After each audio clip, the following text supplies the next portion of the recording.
Hello, Vipers. For this What's the Flow, let's talk about how you can share your sign up form signups with people who are outside of your organization. And the way you can do this is by going into your sign up form. And let's go into this.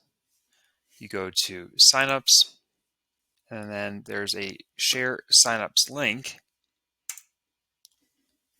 And then when you click on this, you're able to, first of all, view your share link. So this link can then be shared with anybody.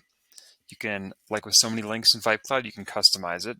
So if you want to personalize part of that link to be part of your brand, you can do that.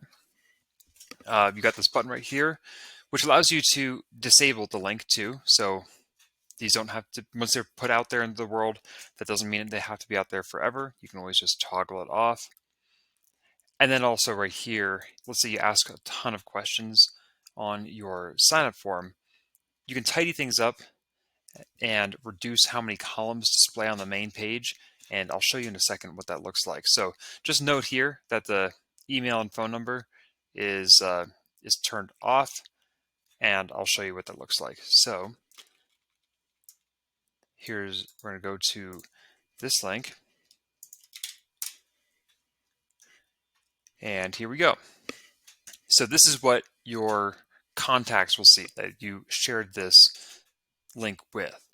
And by the way, too, this will be updated as people fill out the form. So it's a live viewing of everybody who has filled out the form. And so you'll see right here, these are the columns that we chose to show. And note that the email and phone number were turned off, and that's why they're not showing here.